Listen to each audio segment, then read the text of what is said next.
Então, gente, para concluir o assunto, vamos falar a respeito de duas unificações territoriais.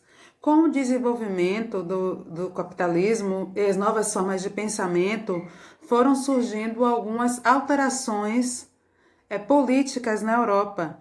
E como eu falei anteriormente, houveram as unificações de alguns territórios que antes eram cidades e estados dispersos. Tá? Houve principalmente a unificação da Itália e a unificação da Alemanha.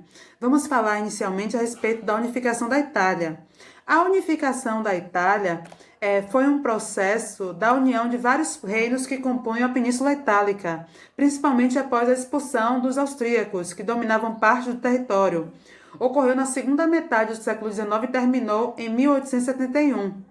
Com isso, os reinos passaram a formar um só país, sob o reinado do Vítor Manuel II. Esse processo tardio foi resultado do desenvolvimento tardio das indústrias italianas e a corrida também dos territórios, né, nas colônias africanas. A Península Itálica era formada por diferentes reinos que possuíam moeda diferente, possuíam língua diferente, e isso dificultava um pouco a unificação.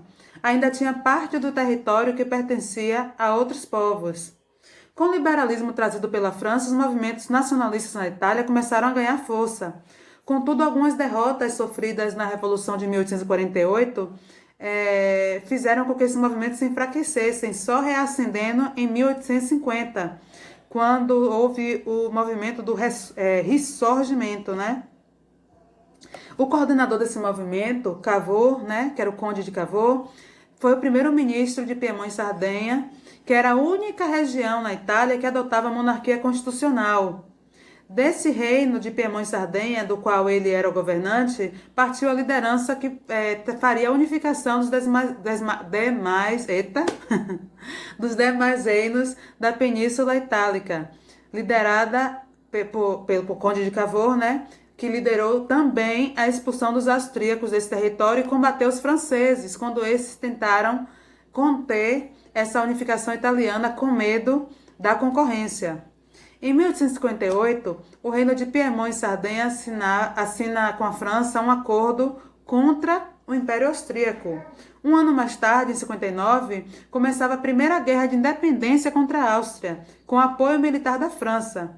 A França se retirou da guerra depois que a Prússia ameaçou impor uma intervenção militar, e o reino de Piemont e Sardenha foi obrigado a assinar o Tratado de Zurique em 59. Nesse mesmo período, ficou estipulado que a Áustria permaneceria com Veneza, mas cedia a região da Lombardia. O tratado previa ainda que os franceses ficariam com os territórios de Nice e Saboia. Uma guerra paralela movida por Garibaldi, aquele que era esposo de Anita Garibaldi, daqui da Revolução Cisplatina, né, da Revolução Farroupilha, resultou na conquista dos ducados da Toscana, Parma e Módena, além de Romagna. Os territórios foram incorporados pelo reino de Piemont e Sardenha após a realização de um plebiscito em 60, surgindo assim o reino da Alta Itália. Também em 60, Nápoles foi conquistada após um ataque de Garibaldi ao reino das Sicílias. Os estados pontifícios foram estabelecidos na mesma época e resultou num movimento que ligou as duas Itálias, né? Porque antes tinha a parte sul e a parte norte, que era separada. Esse momento aí, em 1861, se criou um reino da Itália unificado.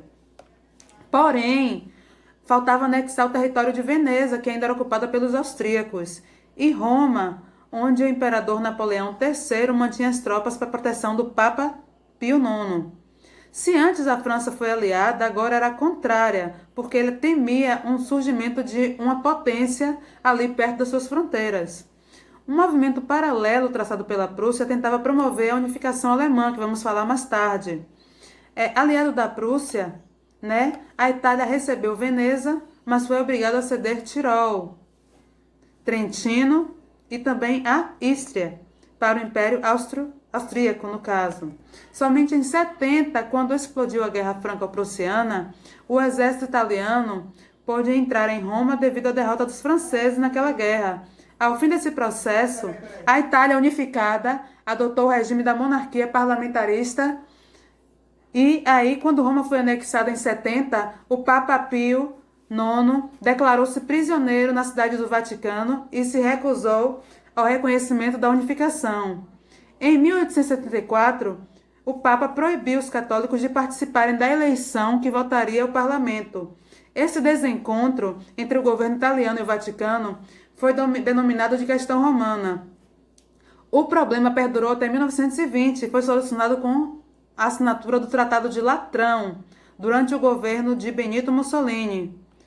Nesse tratado, a igreja indenizaria, seria indenizada, melhor dizendo, pela perda de Roma e teria concedido a ela a soberania sobre a Praça de São Pedro, reconhecendo, entretanto, o Estado do Vaticano como uma nova nação e reconhecendo a Itália e seu governo como um Estado independente. A unificação da Itália fez surgir um Estado unido sob a monarquia constitucional. Dessa maneira, o país iniciou sua expansão territorial para a África. Tá? Essa atitude, de certa forma, desequilibrava os interesses das potências mundiais já constituídas, e levaria, veremos mais tarde, à Primeira Guerra Mundial. No caso da unificação alemã, a partir da segunda metade do século XIX, o território que hoje corresponde à Alemanha passou por um processo de unificação territorial, o que garantiu o surgimento do Império Alemão. A Prússia liderou esse processo por meio das ações tomadas por Otto von Bismarck, como primeiro-ministro prussiano. A unificação alemã também foi responsável pela alteração da balança de poder da Europa no final do século XIX. Na segunda metade do século XIX, a região que hoje corresponde à Alemanha era formada por vários pequenos reinos e ducados, que possuíam a mesma raiz cultural, mas não eram politicamente unificados. Era a Confederação Germânica, que era a Prússia, liderada pela dinastia Hohenzollern, me desculpe, mas eu não falo alemão, e o Império Austro-Húngaro. Desde o começo do século XIX já havia ideais nacionalistas que defendiam a unificação dessa região. Esses ideais ganharam força a partir das revoluções liberais de 1848, as quais, no caso da Alemanha, levaram a uma série de movimentos de unificação sob ideais democráticos e liberais, mas que, no entanto, fracassou em obter a união desses povos, e formar um Estado-nação.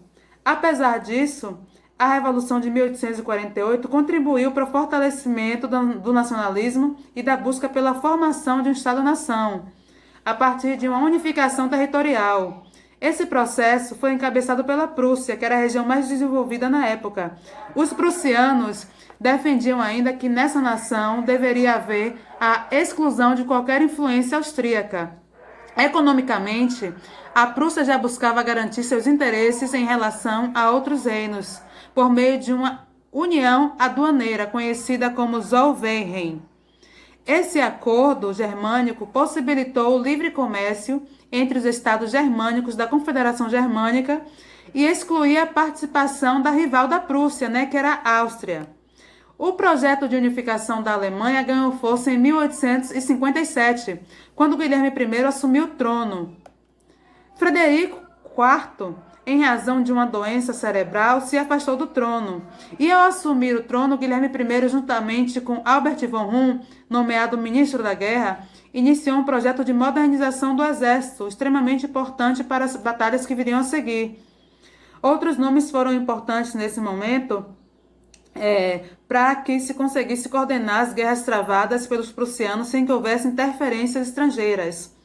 A ação do governo prussiano, encabeçado por Guilherme I e Otto von Bismarck, fez com que a Prússia travasse 3 guerras em um período de 7 anos. As vitórias prussianas nesse conflito promoveram a unificação da região e o surgimento do Império Alemão. Essas 3 guerras foram a Guerra dos Ducados, que foi em 1864, a Guerra Austro-Prussiana, em 1866, e a Guerra Franco-Prussiana, em 1870 e 1871. Ao final desse processo, o mapa europeu passou por várias transformações, com a qual a unificação alemã redefiniu a balança de poder existente na Europa e marcou a decadência da Áustria e da França na posição de superpotências. Ao mesmo tempo, afirmou o surgimento da Alemanha como potência mundial, econômica e militar. As consequências, como eu falei, dessas mudanças produziram o conflito do século XX, né? O primeiro conflito do século XX, que foi a Primeira Guerra Mundial. O projeto de unificação da Alemanha se iniciou com as ambições prussianas em relação a alguns ducados dinamarqueses. A Guerra da Prússia contra os dinamarqueses ficou conhecida como Guerra dos Ducados, né? E teve início quando a Dinamarca quebrou um acordo realizado com a Prússia e a Áustria em 52, em Londres. Nesse acordo, a Dinamarca havia concordado em garantir autonomia política aos ducados em questão, né, que eram alvo de disputa. No entanto, uma nova constituição promulgada na Dinamarca decretou a redução da autonomia desses ducados. Dessa forma, isso foi utilizado pela Prússia como pretexto para invadir a Dinamarca. Ao final dessa guerra, os alemães ficaram com o controle de um dos ducados e os austríacos com outro. A guerra contra a Áustria era desejada por Bismarck, né? Que antes desse conflito agiu e obteve apoio italiano e conseguiu que a França ficasse neutra nesse conflito, que gerou o conflito chamado de Guerra Austro-Prussiana. Por fim, a Prússia envolveu-se em um conflito contra a França, que ficou conhecido como Guerra Franco-Prussiana. Essa guerra foi causada primeiramente porque os prussianos tinham medo de uma ambição francesa contra os estados do sul da Alemanha, que não haviam sido até então anexados. O estopim desse conflito foi o desentendimento provocado pela questão da sucessão do trono espanhol. A guerra entre a França e a Prússia começou em 1870 e se estendeu até 1871, tendo como desfecho a derrota francesa. E aí a superioridade dos armamentos e estratégia militar garantiu uma vitória para o Império Prussiano. E a derrota francesa foi vista com maus olhos. E só depois dessa guerra franco-prussiana, a unificação alemã foi concluída. E assim formado o Segundo Reich, ou Segundo Império Alemão, com a proclamação de Guilherme I como Kaiser, né, como imperador, e Otto von Bismarck seguiu como primeiro-ministro após o surgimento do Império Alemão. Como eu falei, ambas as unificações desencadearam a Primeira Guerra Mundial. Desencadearam não, mas foram motivo para que acontecesse a Primeira Guerra Mundial, porque essas duas potências agora unificadas entraram na busca principalmente por território, né? Que é aquela questão do neoimperialismo, né? A unificação alemã alterou as estruturas do poder na Europa. E aí a Alemanha se transformou numa nação hegemônica e o desfecho da Guerra Franco-Prussiana amargou a relação entre as duas nações, que viriam a se tornar rivais, como eu falei, no grande primeiro conflito mundial, que foi a Primeira Guerra, que vamos estudar em capítulos próximos. E aí concluímos o capítulo por aqui. Quem tiver qualquer dúvida, pode me chamar no chat, que eu vou deixar aberto, tá? No Eclass. E é isso. Até a próxima e ficamos por aqui.